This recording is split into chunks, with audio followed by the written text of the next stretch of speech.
the film community is really small, and you know, you never know who you're gonna work with and what you're gonna end up working on. Not to mention, you know, it's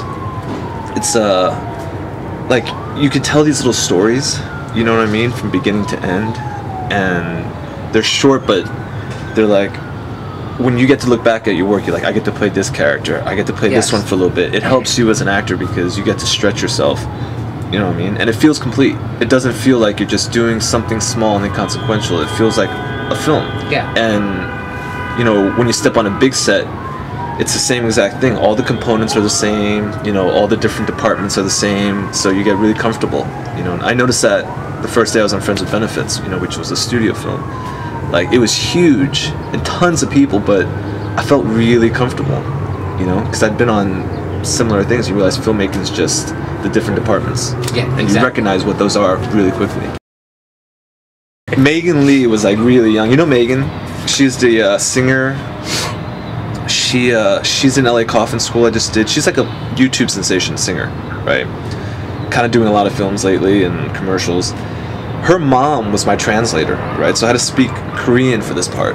But because her daughter was there and we were shooting so late, they had the camera on her and I'm doing all my parts, and then when they reversed the camera, they sent her home because she was like there way too long. So the mom left and I was stuck there with no translator, so I'm not even really sure what I said. I don't know. She does have a pair of dimples, yeah, that's it. Yeah.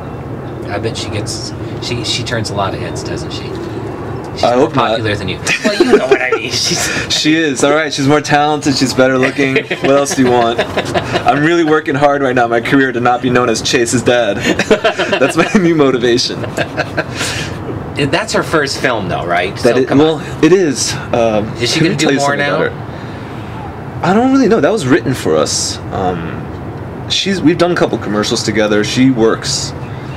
Some months she outworks me. Alright, seriously? She does a lot of like print stuff for like H&M and Target and all that, and then she does commercials. And we flew to Kansas City for a Hallmark job together. It was my job. She piggybacked on it.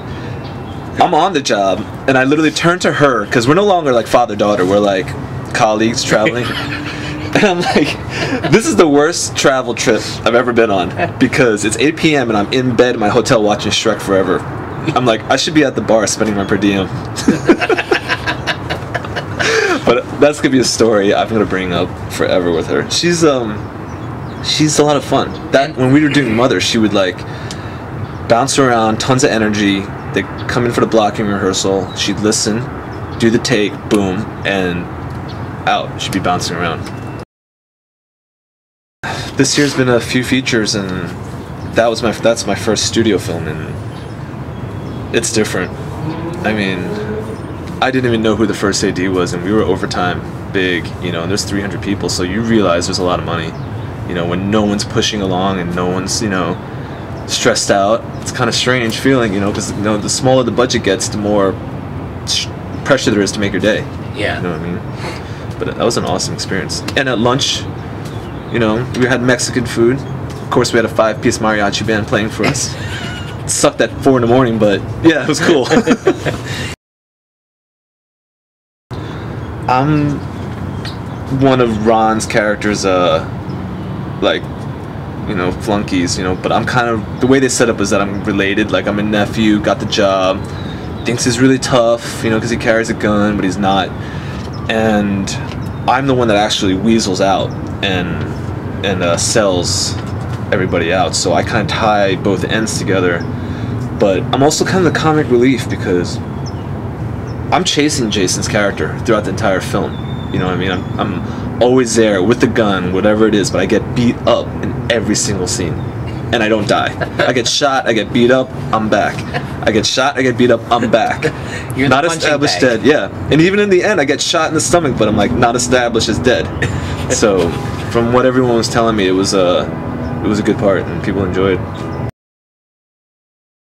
Well, yeah, we had just finished a short film called The Hunter. It was a period Chinese piece with like a lot of swordplay, and Ron trained me for like 6 weeks, and he told me to come by the set.